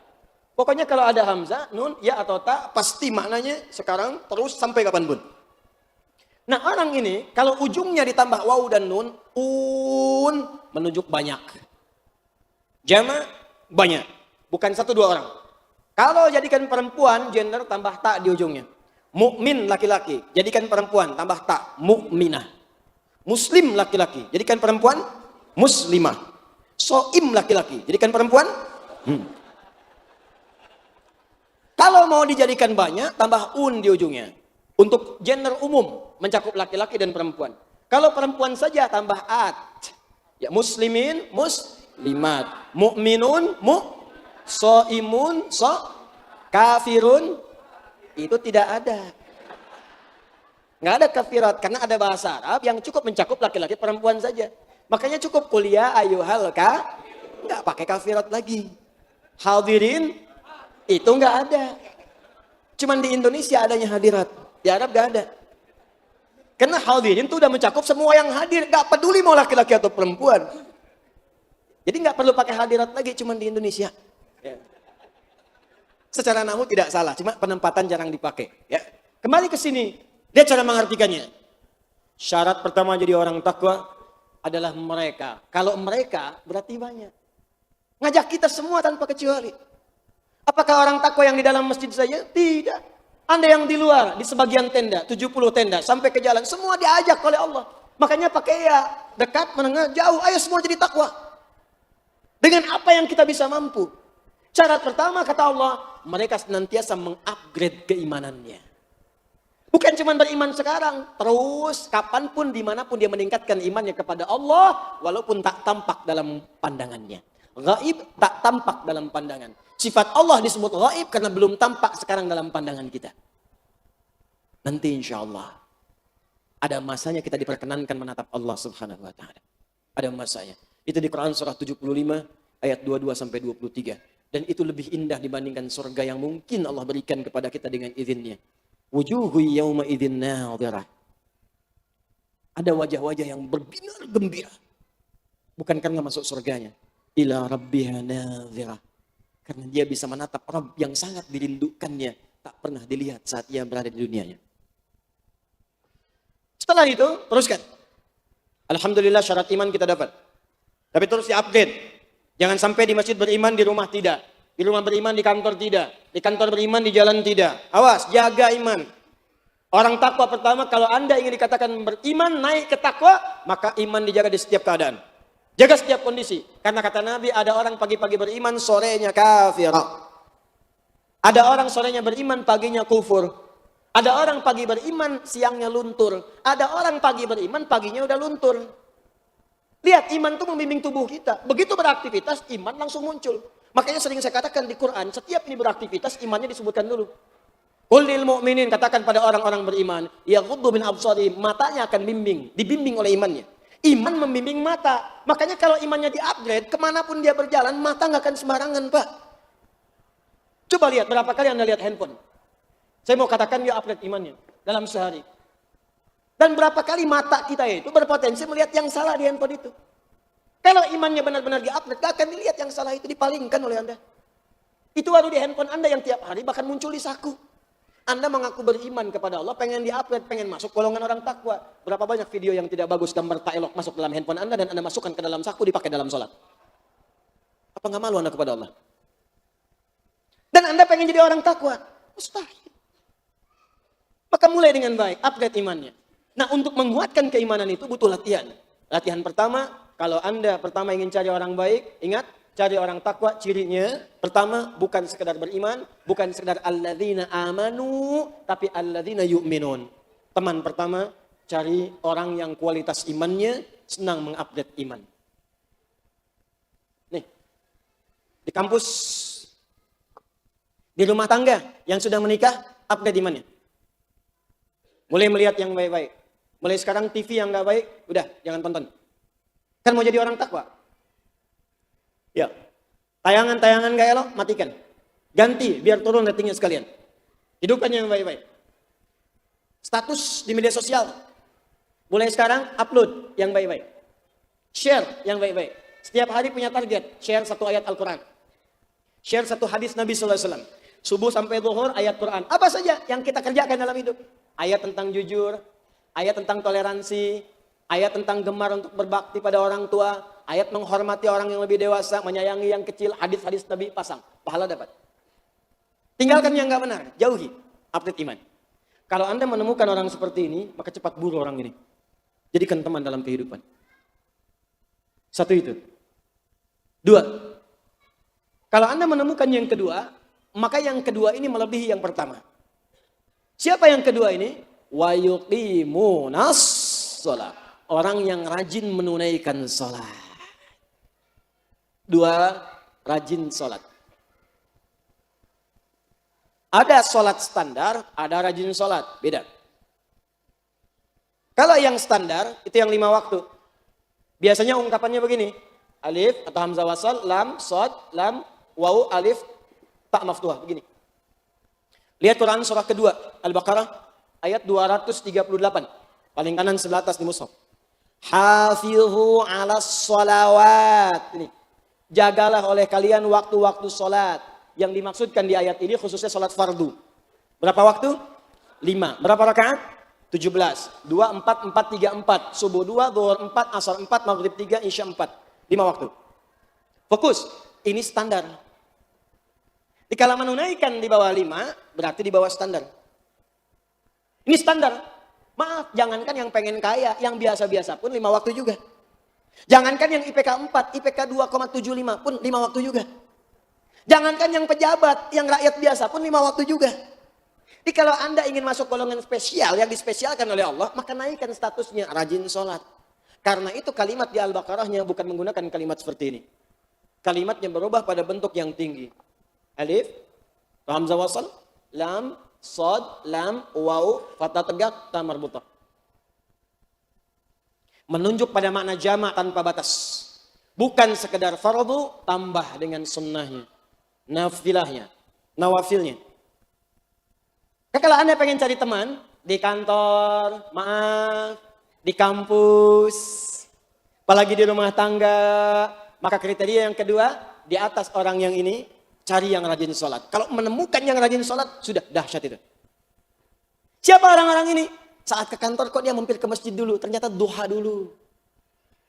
Malam-malam kok bisa ngontak Anda, akhi, bangun nih, tahajud yuk. Masya Allah. Tiba-tiba bisa share dengan Anda keutamaan salat syuruk.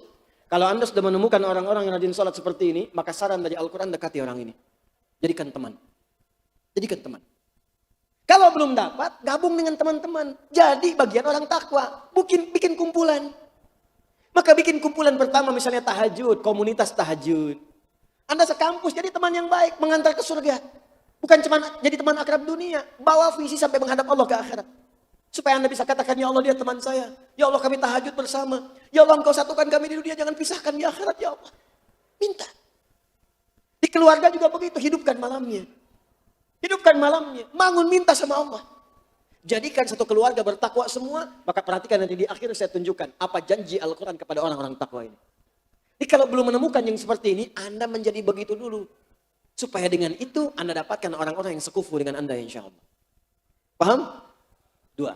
3. Anda sudah menemukan orang yang update iman, orang rajin sholat, tapi ada orang yang ketiga yang jauh melampaui yang 2 ini. Sudah imannya bagus, sholatnya rajin. Yang ketiga, dia gemar berbagi. Alladzina yu'minuna bil ghaibi wa yuqimuna as-salata wa mimma razaqnahum. Gemar berbagi. Disebutkan bahkan di Quran surah ketiga ayat 134 menyifati ciri takwanya, bahkan berbaginya nggak tanggung-tanggung. Nggak ngitung-ngitung. Bukan saat ada berbagi, saat sempit pun dia meninggalkan Anda, bukan. Kata Allah, alladzina yunfiquna fis sarra'i wadh-dharra. Kalau Anda menemukan teman seperti ini, maka dia punya kriteria yang mengungguli 2 yang pertama. Ambil sebagai teman. Kenapa? Karena dia akan bersama Anda saat sulit dan bahkan saat senang. Ada teman kalau Anda senang, dia datang. Anda sulit, dia pergi. Dan banyak yang sekarang begitu. Tapi kalau Anda menemukan yang seperti ini, sudah rajin sholat, iman bagus, senang berbagi. Akhi mau kemana? Saya ke majlis ta'lim saja. Mau kemana pakai Grab? Aneh yang bayarin. Ada pembagian buku tuh, sana dijual. Tenang aja, aneh ada rezeki. Besok kemana kita? Aduh, nggak ada nih. Tapi kayaknya kita bisa minta petunjuk. Bisa minta petunjuk. Anda bayangkan dalam keadaan sempit pun dia ngasih referensi. Itu teman luar biasa. Ini kisahnya banyak Pak. Jadi ada 2-3 orang sahabat. Ini kisah orang-orang soleh, salafus soleh di masa lalu. Ini menarik ini. Ada seorang teman. Bertiga sebetulnya mereka itu. Sahabatan. Udah iman bagus, rajin sholat, rajin infak. Tiba-tiba, 3-tiganya ini sebetulnya sedang punya persoalan. Satu orang punya uang, kalau kita 1 juta lah misalnya itu, dipakai untuk kebutuhan dia. Tiba-tiba temannya datang. Si A, yang B yang punya. Kemudian ketika si A datang pada B, aku butuh ini. Allahu Akbar. Wa yu'thiruna ala anfusihim walau kana bihim khasasah. Dia berikan pada kawannya walaupun dia butuh. Ternyata apa yang terjadi? Si A ini mengambil kemudian uangnya. Ya, tanpa disadari, datang si C kepada si A. Aku butuh nih katanya. Lihat, A pinjam ke B. A sudah dapat, si C datang ke si A. Tanpa tahu ke si B, ke si A dulu. Aku punya kebutuhan nih. Si A yang baru minjam ke si B tadi, teman-teman sekalian. Karena temannya dia butuh, maka dia berikan pada temannya. Dipraktekkan ayat yang sama. Wa yu'thiruna ala anfusihim walau kana bihim khasasah. Maka diberikan pada si C tanpa pikir panjang. Nih, aneh ada rezeki. Padahal baru minjem dari si B. Si B yang uangnya dipinjam oleh si A tadi, karena merasa ada kebutuhan datang pada si C. Dia gak menyebutkan uangnya dipinjam. Dia cuma katakan barangkali antum ada kelapangan rezeki, ada punya kebutuhan. Nilainya sama 1 juta juga. Di si A minjam ke si B, si C ke si A, si B minjam ke si C. Si C pun tanpa pikir panjang karena punya sifat ini. Diberikan langsung seketika. Tiba-tiba mereka kumpul bersama. Ketika kumpul, tadinya bisik-bisik, ngobrol, kebuka akhirnya. 3-tiganya cuma putar-putar di situ aja. Akhirnya 3-tiganya hanya tertawa. Kemudian mereka bagi sesuai kadar kebutuhan masing-masing. Bagi 3 pada akhirnya. Kawan tuh begitu. Ya, bukan saat butuh jadi kawan, ketika mau bayar, ngutang jadi hilang. Itu poin. Bahkan ada di antara mereka yang tak terlukiskan kisahnya. Sampai menjelang sakaratul maut itu masih berbagi. Haus. Ini teman kita haus, berikan minum. Begitu akan diberikan kawan saya dulu yang gitu. Diberikan pada dia dulu. Sampai putar-putar. Begitu akan diberikan pada yang pertama sudah meninggal. Syahid. Yang kedua syahid. Ketiga syahid. Semuanya syahid tanpa ada yang meneguk minuman di antara mereka. Demi untuk kerabatnya. Kemana sifat itu sekarang? Kemana al-mu'minu lil-mu'mini kalbunyan yashuddu ba'du ba'du? Kemana mukmin satu dan yang lain saling menguatkan bagai bangunan? Kemana mukmin satu yang lain bagaikan satu tubuh? Idza shtaka minhu udhun, kalau satu mengeluh yang lain merasakan. Mana buktinya? Satu dikasih banjir, yang lain video. Ada kebanjiran. Apa yang Anda kerjakan? Bahkan yang menarik sekarang, tetangga kebanjiran, yang satu mancing. Banjir ya Pak? Banjir. Di mana? Anda menambahkan sesuatu yang hebat pada yang kecil pun mau Anda temukan. Maka jadi bagian dari itu. 4. Saya tutup sampai di sini untuk yang ini. Lihat sini. Yang keempat yang paling dahsyat. Kalau Anda menemukan yang seperti ini, sudah, itu nggak ada duanya. Karena itu langsung pengakuan dari Nabi SAW. Walladzina yu'minuna bima unzila ilaik. Yaitu orang-orang yang yakin. Saking yakinnya, dia ambil pelajarannya, dia amalkan dalam kehidupannya. Apa yang ia yakini? Bima unzila ilaik. Atas apa yang Allah turunkan kepada Muhammad, yaitu Al-Quran. Yang keempat, ahli Al-Quran. Sudah, ini puncaknya. Al-Quran. Kalau sudah ketemu ahli Quran yang benar, ahli akhirat ini. Wabil akhirati hum yuqinun. Tapi ahli Al-Quran yang benar. Karena ahli Al-Quran dibagi 3 bagian. Quran surah ke-35, Fatir. Ayat 32. Paling kiri sebelah atas di mushaf. Thumma awrathna al-kitaba alladhina istafayna min ibadina. Faminhum zalimun li nafsih. Wa minhum muqtasid. Wa minhum sabiqun bil khairati biiznillah. Kemudian kami wariskan Al-Quran kepada hamba-hamba pilihan. Cuma nanti akan terbagi 3 bagian. 1, ahli Quran yang zalim. Hati-hati. Al-Quran itu dijamin kemudahan menghafalnya. Tapi ada yang hafal Quran, tapi menggunakan Qurannya untuk kebutuhan nafsunya. Sekarang ditemukan.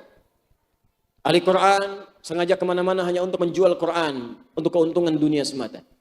Ahli Quran jadi penipu. Menipu dengan fatwa.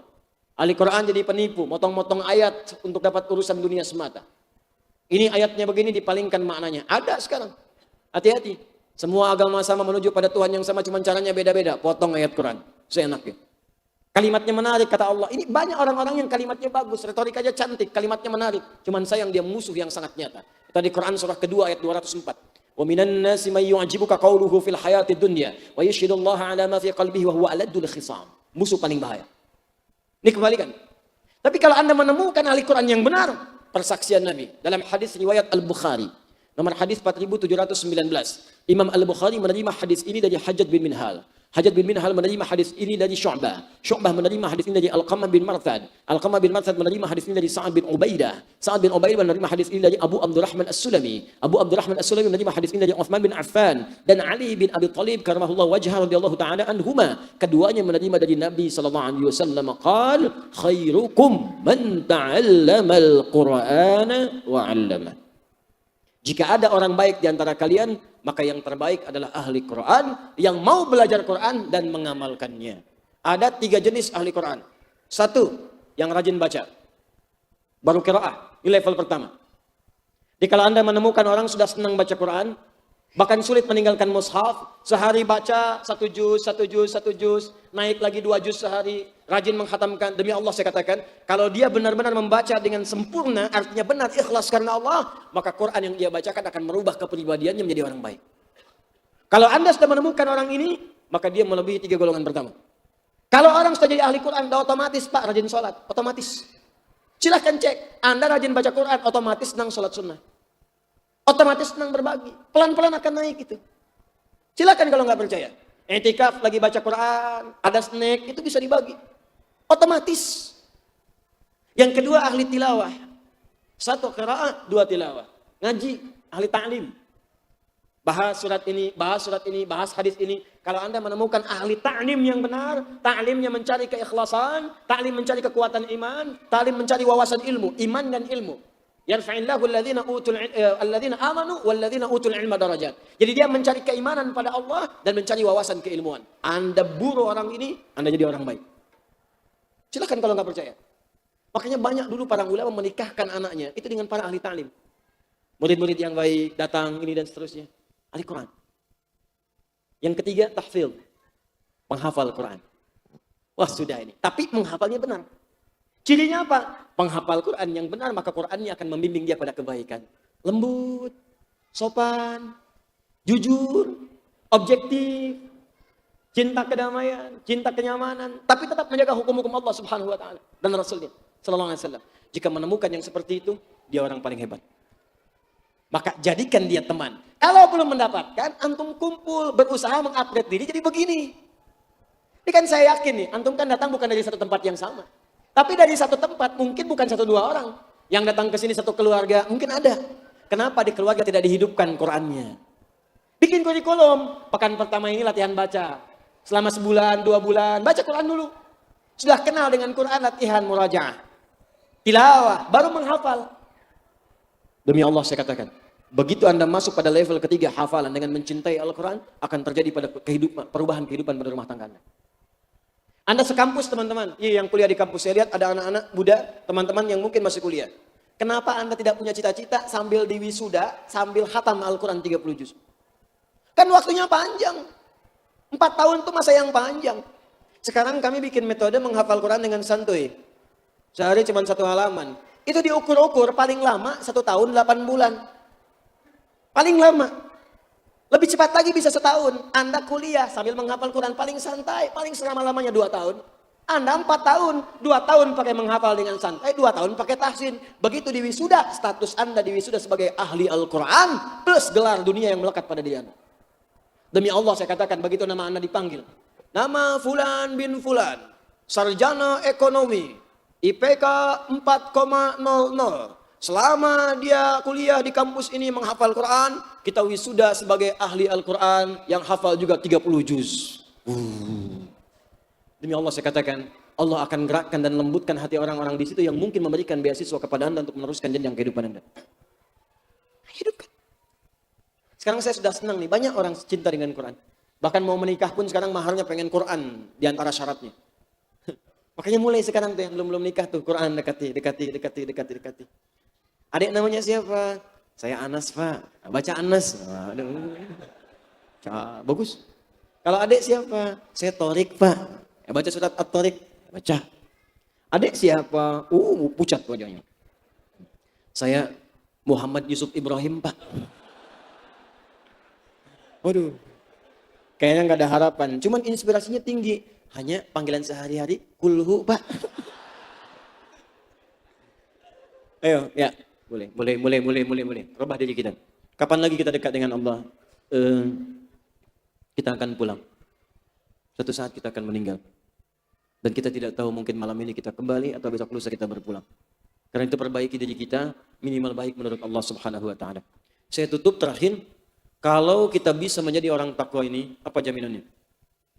Ulaika ada hudam mir rabbihim wa ulaika humul baik. Kata Allah, kalau Anda bisa menemukan orang-orang seperti ini dan di-upgrade dengan baik, bahkan Anda menjadi orang-orang seperti ini, maka kemanapun Anda beraktivitas, aku akan berikan petunjuk, kata Allah. Tidak ada yang paling mudah kecuali ditunjuki Allah. Anda ke kantor dapat petunjuk dari atasan, pekerjaan mudah. Anda kemana-mana ditunjuki oleh Allah. Mau bekerja, kasih mudah. Rumah tangga, mudah. Semua mudah. Dan Allah melekat petunjuk itu. Makanya ketika petunjuk melekat, wa ulaika humul muflihun. Dimanapun beraktivitas sukses dan bahagia didapatkan. Turunlah Quran surah ke-65 di akhir ayat kedua, di awal ayat ketiga. Kalau udah jadi orang takwa, maka kemuliaan takwa melekat pada orang-orang itu. Wa may yattaqillaha yaj'al lahu makhraja wa yarzuqhu min haitsu la. Begitu Anda masuk pada level takwa, satu, setiap urusan kehidupan yang sulit akan dimudahkan oleh Allah. 2, rizki tidak capek mencari. Bahkan Allah akan mudahkan jalannya sampai Anda pun tidak menduga. Tiba-tiba dapat tidak seperti yang Anda gambarkan. Rizki. 3, Quran surah kedua di akhir ayat 189.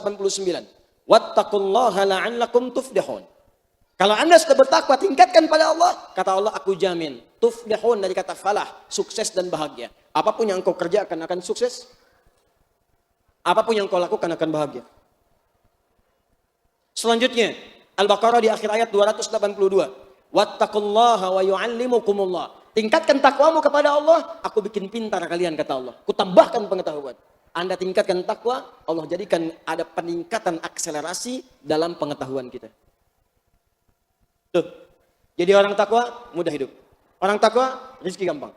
Orang takwa sukses pekerjaan. Orang takwa bahagia hidup. Orang takwa pasti pintar. Ketika semua sahabat mengikuti pola ini, maka tunjukkan kepada saya siapa di antara mereka yang gagal. Utsman sukses, Abdurrahman bin Auf sukses, Abu Bakar sukses, Ali sukses, Abu Hurairah sukses, semua sukses. Tidak ada yang gagal. Allah sudah berikan keterangannya, berikan contohnya, dan sampaikan janjinya. Kalau dengan semua pembuktian itu Anda belum yakin juga, dengan cara apa lagi Allah membimbing kita untuk sukses dan bahagia dalam kehidupan. Nah, ini bagian yang pertama, maka mudah-mudahan kita digolongkan pada orang-orang yang takwa. Sekarang kita berlatih, maka saya sarankan bikin kurikulum dari sekarang. Ya, buat kurikulum, mulai besok kita siapkan, keluarkan semua jenis salat sunnah, dan kita mulai pelan-pelan untuk berlatih mengerjakannya. Siap insya Allah? Ya, malam ini siapkan bangun tahajud. Mulai jangan tinggi-tinggi dulu Pak. Kata Nabi mulai sedikit-sedikit dulu. Jangan langsung pengen 11, 23, mulai 2 dulu. Kata Nabi ini yang bilang. Hadis Muslim, nomor hadis 749 dari Ibnu Umar radhiyallahu taala anhuma. Salatul laili masna masna. Kalau pengen salat malam, 2 dulu. Itu pun pertama faqra'u ma tayassara minal Qur'an. Baca yang ringan dulu, yang Anda hafal. Jangan maksa tinggi-tinggi dulu. Gak apa-apa. Pertama, 3 kul lah. Qul a'udzu birabbil falaq. Kedua, qul a'udzu birabbin nas. Tutup witir qul huwallah. Pada anak-anak, ketika mulai nyaman, besoknya tambah 4 rakaat. Witir 1. Nyaman 6 sampai 11 rakaat. Mau tambah lagi silakan kalau sudah nikmat. Besok keluarkan salat syuruk. Keluarkan duha. Rawatib yang 12. Mutlaknya sebelum asar ada 4 rakaat. Di antara 2 azan 2 rakaat. Kalau Anda sudah menikmati itu semua, demi Allah saya katakan, akan ada perubahan dalam kehidupan kita. Besok mau baca Quran berapa ayat?